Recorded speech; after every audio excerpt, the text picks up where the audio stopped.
Supreme court में chief justice की सरबराही में ऑडियो लीक्स कमीशन केस की समाअत। चीफ जस्टिस ने कहा कि फोन टैपिंग पर बेनजीर भुट्टो हुकूमत के केस का फैसला मौजूद है। जस्टिस काजी फायज ईसा केस में भी उसूल तय किए जा चुके हैं।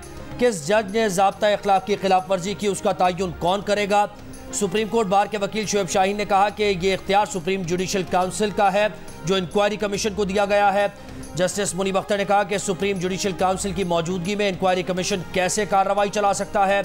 वफाकी हुकूमत ने शुगर कोटेड अल्फाज से जुडिशल काउंसिल के इख्तियारात में मुदाखलत की कोशिश की। एक सीनियर जज को यह टास्क सौंप दिया गया कि जजेस के कॉन्डक्ट का जायजा ले। चीफ जस्टिस ने कहा कि लगता है कि हुकूमत ने सब कुछ फिर से जल्दबाजी में कर दिया।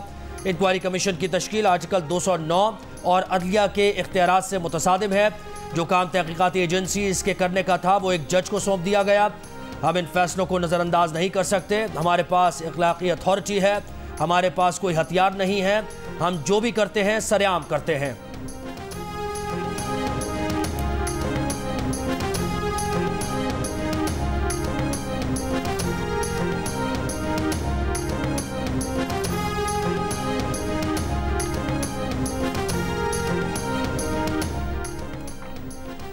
सुप्रीम कोर्ट में ऑडियो लीक्स कमीशन केस की समाअत के दौरान गर्मा गर्म बहस। समाअत के आगाज पर ही अटॉर्नी जनरल मंसूर उस्मान अवान ने 5 रुकनी बेंच में चीफ जस्टिस की शमूलियत पर एतराज करते हुए कहा, आप इस बेंच का हिस्सा न बने। जिस पर चीफ जस्टिस ने कहा कि आपका मतलब है मैं बेंच से अलग हो जाऊं, आप हमारे इंतजामी इख्तियार में मुदाखलत न करें। चीफ जस्टिस का ओहदा एक आईनी ओहदा है।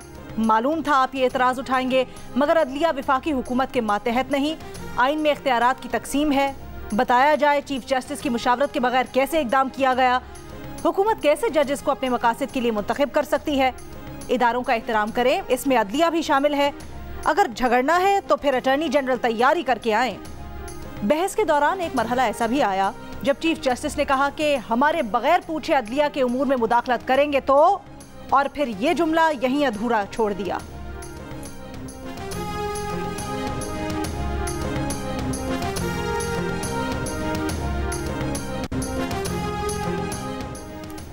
इमरान खान का ट्रायल भी मिलिट्री कोर्ट के ज़िम्मे में आता है। पंजाब में 19 मुल्जिमान और खैबर पख्तूनख्वा में 14 मुल्जिमान को मिलिट्री हुकाम के सपुर्द किया गया। दीगर मुल्जिमान का केस मुतल्लिका अदालतों में चलेगा। वज़ीर दाखिला राना सनाउल्लाह की प्रेस कॉन्फ्रेंस का 9 मई के वाक़यात पर दर्ज 6 मुकदमात मिलिट्री कोर्ट में चलाए जा सकते हैं।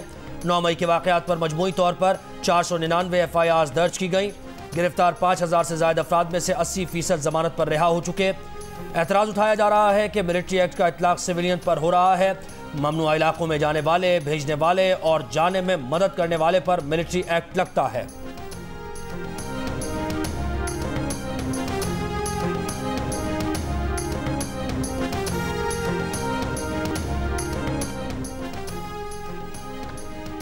तहरीक इंसाफ के मजीद 146 अफराद के नाम नो फ्लाई लिस्ट में शामिल।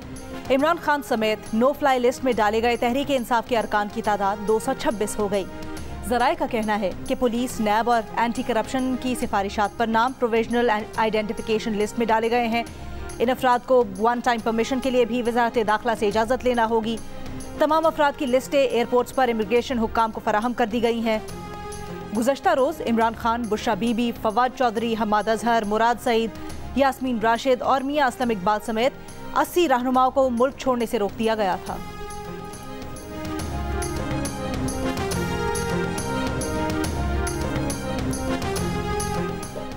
चेयरमैन तहरीक इंसाफ इमरान खान का अपना नाम नो फ्लाई लिस्ट में शामिल करने पर हुकूमत का शुक्रिया। एक बयान में कहा कि वो हुकूमत का शुक्रिया अदा करते हैं कि उनका नाम ECL में शामिल किया गया। उनका बैरून मुल्क सफ़र का कोई इरादा नहीं और ना ही उनकी बैरून मुल्क कोई जायदादें हैं, ना कारोबार और ना ही बैंक अकाउंट्स हैं।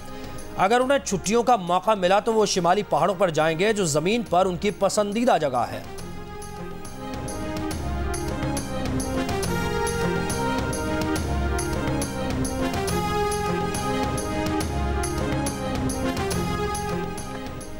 जहांगीर तरीन का कौमी सतह पर नई सियासी पार्टी बनाने का फैसला।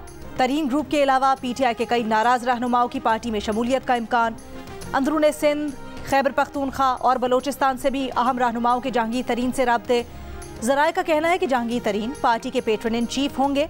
उनकी पार्टी में DG खान, राजनपुर, मुजफ्फरगढ़, बिहाड़ी, लोधरा, मुल्तान के सियासी खानदानों की शमूलियत का इम्कान है।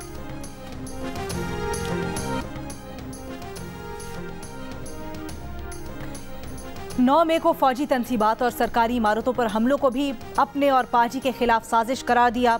कभी ये कहकर लाइल्मी का इजहार कर दिया कि मैं तो हिरासत में था, किसी से राब्ता न था। इमरान खान 10 दिन तक 9 मई के वाक़यात पर मजम्मत से गुरेज करते रहे। सदर आरिफ अलवी ने मशवरा दिया, सहाफ़ियों ने सवालात किए, मजम्मत ना करने पर तनकीद की बौछार हुई, फिर भी जुमानी अंदाज में बोले कौन होगा जो इन वाक़यात की मजम्मत ना करे। उसूली तौर पे किसी सियासी जमात पे पाबंदियाँ का मुखालफत तो करता हूँ, अगर वो सियासी जमात खुद एक मिलिटेंट तंजीम बनना चाह रहा है, मई 9 के इवेंट्स से डिस्टेंस नहीं करने के लिए तैयार है, तो मैं जो whatever I want is irrelevant. सियासी जमातें पार्लियामान में होते हैं, सियासी जमातें सियासत करते हैं, सियासी जमातें पत्थर, लाठी या बंदूक रियासत के खिलाफ। सियासी जमात पर पाबंदी का मुखालिफ हूँ, लेकिन अगर 9 मई के वाक़यात की मजम्मत ना की गई तो कानून अपना रास्ता लेगा। चेयरमैन पीपल्स पार्टी बिलावल भुट्टो ज़रदारी का 2 टोक पैगाम। सहाफ़ियों से गुफ्तगू में कहा कि वो 9 मई से पहले सियासी मुज़ाकरात के सबसे बड़े हामी थे, लेकिन इमरान खान ने मुज़ाकरात को सबोटेज किया। सियासी जमातें पार्लियामेंट में सियासत करती हैं, बंदूक, लाठी और पत्थर लेकर रियासत पर हमलावर नहीं होती। अफसोस है कि आइन तोड़ने पर भी PTI के खिलाफ कोई एक्शन नहीं लिया गया। बोले 9 मई के वाक़यात के बाद सारी रेड लाइन्स क्रॉस हो चुकी हैं, अब जो कानून है तहरीक इंसाफ को उसका सामना करना पड़ेगा।